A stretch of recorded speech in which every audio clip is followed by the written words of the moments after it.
U.S. President Donald Trump is warning of an economic and national security disaster if the Supreme Court overturns its use of emergency powers to impose sweeping tariffs on nearly every country. Speaking Monday, Trump claimed the tariffs have generated trillions in tariff and investment income. The numbers were reported so incorrectly. The real numbers are trillions of dollars have been taken in or gotten in terms of investment from the tariffs. Trump had previously floated the idea of using tariff revenues to pay for what he calls a dividend to lower-earning Americans, and repeated his plans on Monday. Okay, so the Supreme Court is about to absolutely blow up Trump's entire playbook. And I'm not exaggerating. We're talking about two massive cases that together could destroy the main tools Trump has been using to maintain power, pressure foreign governments, and protect himself from prosecution. On one side, you've got a tariffs case that could strip away Trump's aggressive trade strategy. On the other side, you've got ongoing immunity fights that decide how much legal protection Trump actually has left. And if Trump loses on both fronts, his entire remaining strategy collapses. His ability to use emergency powers to impose tariffs, gone. His shield against prosecution for actions he took in office, severely limited. His brand as the only guy tough enough to rebuild the U.S. economy and stand up to foreign adversaries, destroyed. This is massive.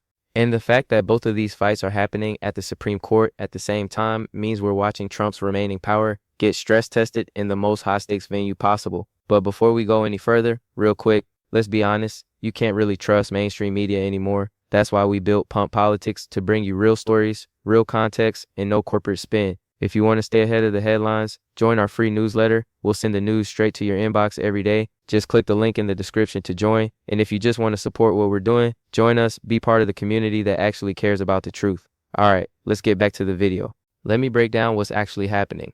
The Supreme Court has taken up a challenge to Trump's use of something called the International Emergency Economic Powers Act, or IEEPA. This is the law Trump used to impose broad reciprocal and fentanyl tariffs on countries around the world. Trump basically said these tariffs are necessary because of national emergencies related to trade imbalances and the fentanyl crisis. And under IEEPA, presidents have pretty broad authority to impose economic sanctions and tariffs during emergencies. But here's the problem. A lower court has already ruled that many of those global tariffs are illegal overreach.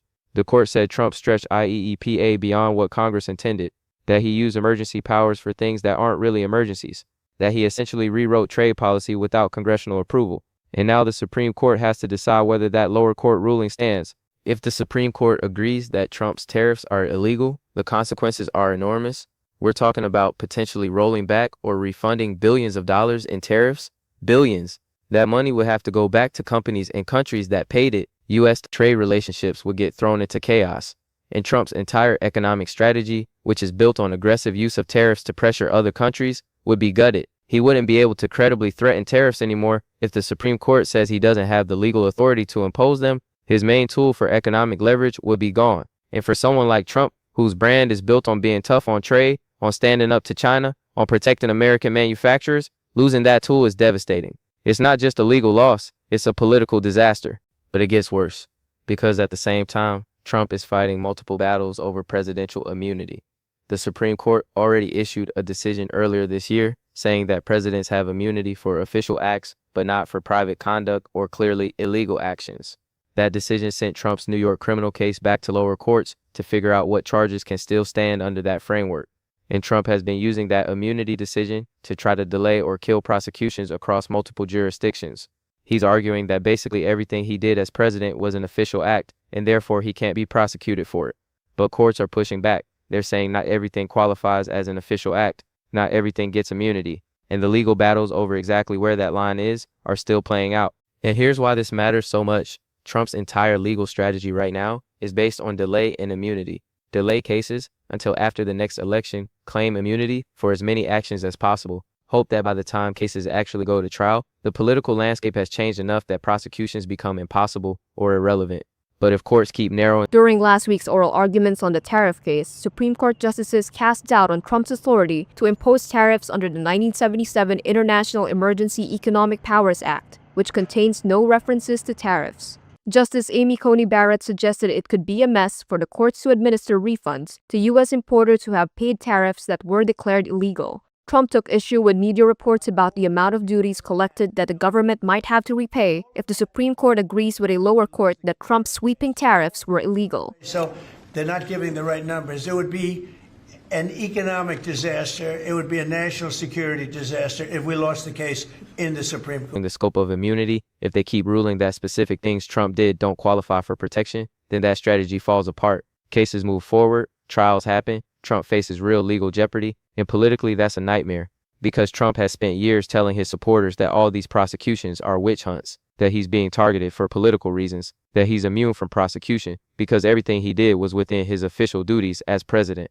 But if courts keep saying, no, you're not immune for this, and no, you're not immune for that, it becomes harder and harder to maintain that narrative. So you've got these two parallel tracks, the tariffs case that could destroy Trump's economic leverage, and the immunity fights that could destroy his legal shield. And both are happening at the Supreme Court level, which means these aren't just temporary setbacks. These are potentially permanent losses that reshape what Trump can and can't do going forward. And the timing couldn't be worse for him. We're heading into 2026 midterms. Trump is positioning himself for a potential 2028 run. He needs to project strength. He needs to show he can deliver on his promises. He needs to prove he's the guy who can fix the economy and stand up to enemies, foreign and domestic. But if the Supreme Court guts his tariff authority and limits his immunity, all of that becomes much harder to argue. He looks weak. He looks like someone who overreached and got slapped down by the courts. He looks like someone who can't actually deliver on his tough talk. And that's politically devastating.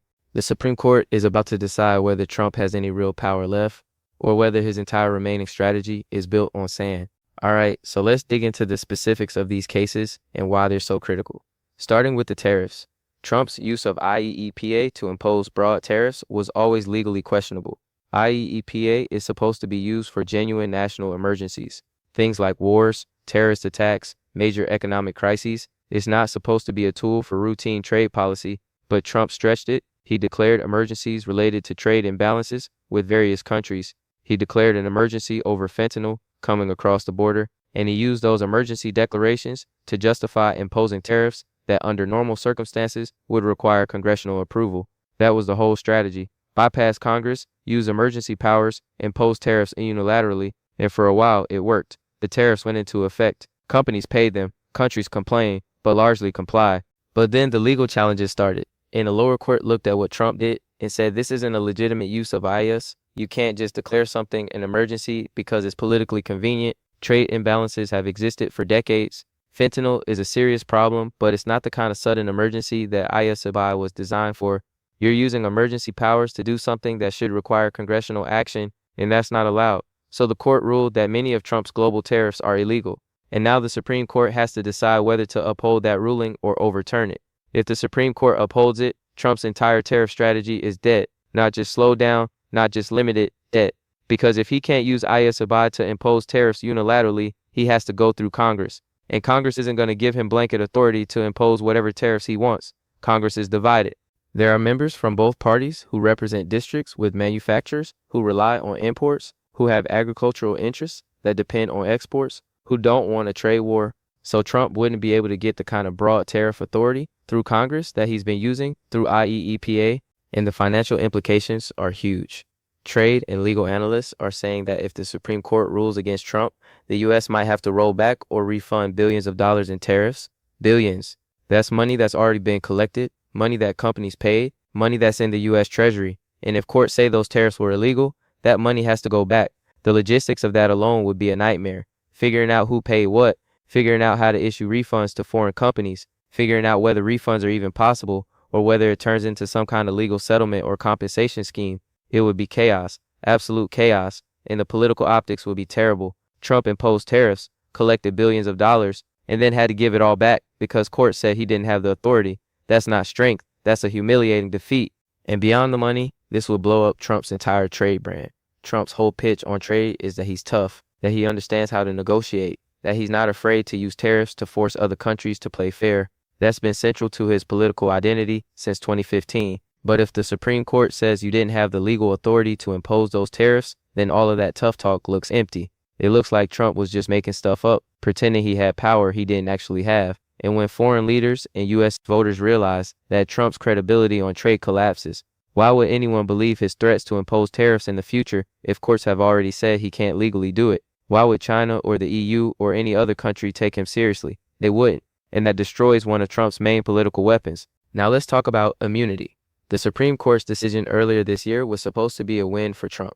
The court said presidents have immunity for official acts. That was the headline, and Trump's team celebrated it as a huge victory. But the devil is in the details, because the court also said presidents don't have immunity for private conduct or clearly illegal actions.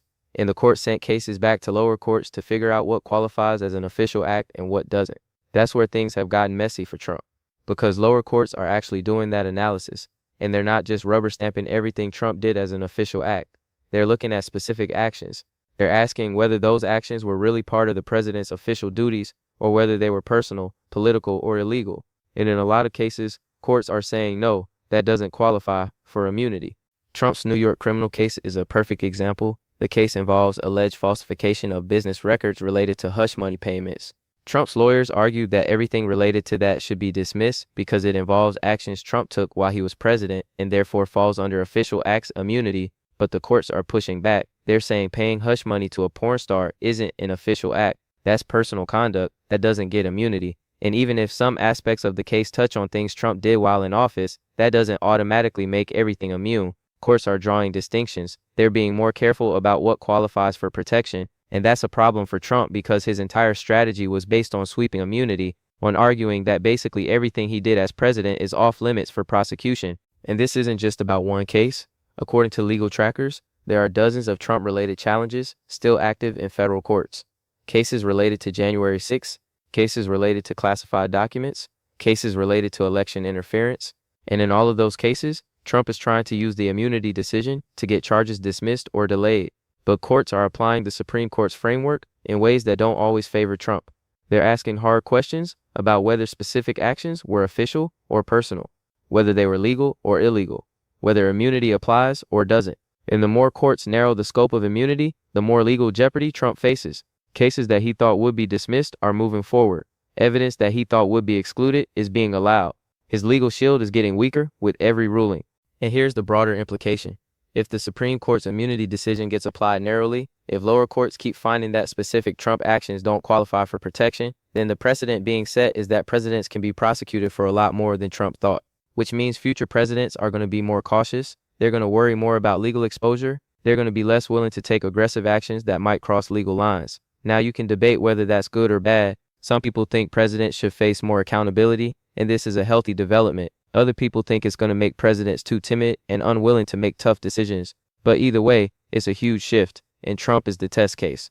How courts apply immunity to his actions is going to shape how future presidents think about legal risk. So you've got two massive fights happening at the same time. The tariffs case that could strip Trump's economic leverage, and the immunity fights that could strip his legal protections. And both are coming to a head right as Trump is trying to position himself for 2026 and potentially 2028. If he loses both, his remaining power is gone. He can't credibly threaten tariffs. He can't hide behind immunity. He's just another former president with legal problems and a lot of bluster, but not much else. That's the nightmare scenario for Trump, and it's looking more and more like a real possibility. So let's break down what all of this means, because these Supreme Court cases aren't just about Trump. They're about the power of the presidency. They're about economic policy. They're about accountability. They're about what future presidents can and can't do. And they're about the 2026 midterms and the 2028 presidential race. First, let's talk about the economy and elections. If the Supreme Court guts Trump's IEEPA tariffs, that doesn't just hurt Trump politically. It creates real economic uncertainty. U.S. exporters who have been dealing with retaliatory tariffs from other countries suddenly don't know what trade policy is. Are those retaliatory tariffs going to stay in place? Are they going to be rolled back? Are we going to renegotiate trade deals? Nobody knows. And markets hate uncertainty. So you could see market volatility. You could see companies delaying investment decisions because they don't know what the trade environment is going to look like. You could see job losses in industries that depend on stable trade relationships. And politically, both parties are going to try to capitalize on that chaos. Republicans are going to blame Democrats for challenging Trump's tariffs in court. They're going to say Democrats want to be weak on trade. They want to let China and other countries take advantage of the U.S. They want to tie Trump's hands and prevent him from protecting American workers. That's going to be the Republican narrative.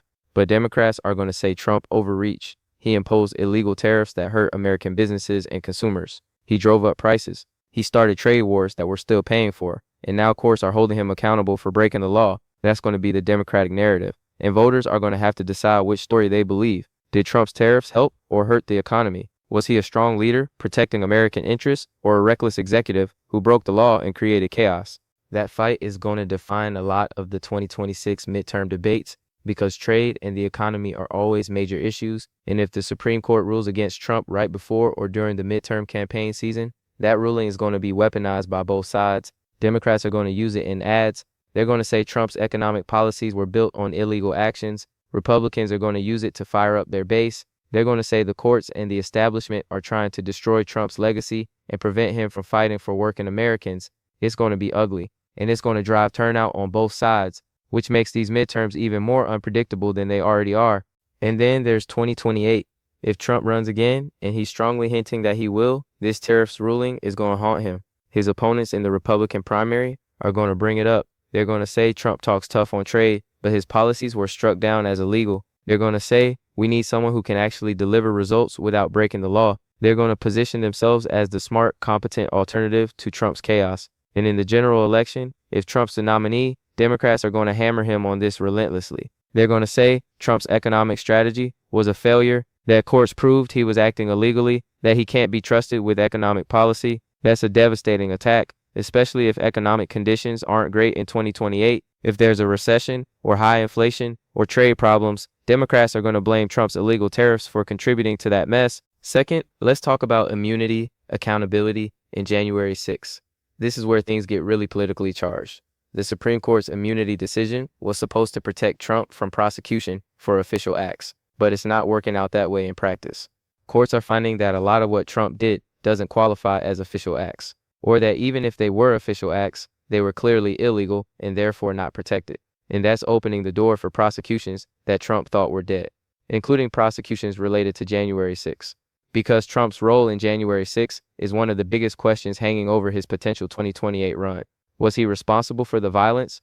Did he incite it? Did he fail to stop it when he had the power to do so? Trump's legal team has been arguing that everything he did on and around January 6th was protected by presidential immunity, that he was acting in his official capacity as president, that his speech was protected, that his actions were within his constitutional authority. But courts are pushing back. They're saying inciting violence isn't an official act. Failing to stop an attack on the Capitol isn't an official act. And even if some of what Trump did that day was official, that doesn't mean all of it was. So you could see prosecutions moving forward. You could see Trump facing trial for January 6 related charges, and that would be an absolute political bombshell. Imagine Trump campaigning for president in 2028 while simultaneously being on trial for his role in January 6. The optics would be insane, and it would dominate every news cycle. Every debate would be about January 6. Every campaign stop would be interrupted by questions about the trial, and this raises huge questions about presidential accountability. If Trump can be prosecuted for actions related to January 6, that sets a precedent that says presidents can be held accountable for clearly illegal or harmful actions even if those actions were taken while in office, and that's a major shift. For most of American history, there's been this assumption that presidents are kind of untouchable while in office and even after they leave, that prosecuting a former president is too divisive, too dangerous, too disruptive to the political system. But we're moving past that assumption. Courts are saying no, if you break the law, you face consequences, even if you're the president. And that's a huge cultural and legal shift. Some people think it's long overdue, that presidents have gotten away with too much for too long, that accountability is essential to a functioning democracy. Other people think it's dangerous, that it's going to lead to tit-for-tat prosecutions, where every administration goes after the previous one, that it's going to make the presidency impossible because every decision will be second-guessed and potentially prosecuted. But either way, Trump is the test case, and how his cases play out is going to shape how we think about presidential accountability for decades. Third, let's talk about what this means for future presidents, because that's actually the biggest implication of all. If the Supreme Court limits presidential use of IEEPA for tariffs, that changes how future presidents can conduct trade policy. They're going to have less flexibility. They're going to have to work more closely with Congress. They're going to have to be more careful about what they declare as emergencies. That might be a good thing if you think presidents have been abusing emergency powers, but it might be a bad thing if you think presidents need flexibility to respond quickly to changing economic conditions. There are legitimate arguments on both sides. And if courts keep narrowing presidential immunity, that changes how future presidents think about legal risk. They're going to be more cautious. They're going to run everything by lawyers before they do it. They're going to worry about whether their actions might be prosecuted after they leave office. Again, you can debate whether that's good or bad, but it's definitely different from how presidents have operated in the past, and it's going to affect decision making. Presidents might be less willing to take bold actions if they're worried about legal consequences. They might be more risk averse. They might spend more time covering their asses legally and less time actually governing. That could be a serious problem if we face a real crisis that requires fast, decisive action. So these Supreme Court cases are about way more than just Trump. They're about the structure of presidential power. They're about how our government functions. They're about the balance between executive authority and judicial oversight. They're about accountability and flexibility and risk. And whatever the court decides is going to echo for decades. Fourth, this is a huge moment for the 2026 midterms and the 2028 race. Because Trump is still the dominant figure in Republican politics, what happens to him shapes the entire party. If he loses both the tariffs case and key immunity fights, he looks weak. And weak Trump is a problem for Republicans. Because so much of the party's appeal is built on Trump's strength, his toughness, his ability to fight. If that image cracks, if voters start seeing him as someone who overreached and got slapped down by courts, that hurts the entire Republican brand. But it might help certain Republicans, the ones who have been trying to move the party past Trump, the ones who have been saying we need a new direction, new leadership, new ideas. If Trump is weakened by these court losses, those voices get stronger. You might see more Republicans willing to challenge Trump in 2028. You might see donors shifting their money to other candidates. You might see voters looking for alternatives. So these Supreme Court cases could actually reshape the entire Republican primary for 2028. They could determine whether Trump is still the inevitable nominee or whether there's actually a real race. And for Democrats, Trump's legal troubles are a gift. Every court loss is another piece of evidence that Trump is unfit for office. Every ruling that limits his immunity is another opportunity to talk about accountability. Every story about illegal tariffs is another way to attack his economic record. Democrats are going to use all of this in 2026 and 2028. They're going to make Trump's legal problems a central issue. They're going to say we can't afford 4 more years of this chaos. We need someone who respects the law and operates within constitutional bounds. That's going to be a powerful message, especially if voters are tired of the drama and just want things to be normal again. So where does this leave us? The Supreme Court is about to decide whether Trump keeps his 2 biggest weapons, emergency tariff authority and broad immunity from prosecution. If he loses both, his remaining strategy collapses. He can't credibly threaten tariffs. He can't hide behind legal protections. He's just another politician with a lot of baggage and not much power. And that changes everything. It changes the 2026 midterms. It changes the 2028 race. It changes how future presidents govern. These aren't just cases about Trump. They're cases about the future of American democracy and presidential power. And we're about to find out which direction the Supreme Court thinks that future should go. Buckle up.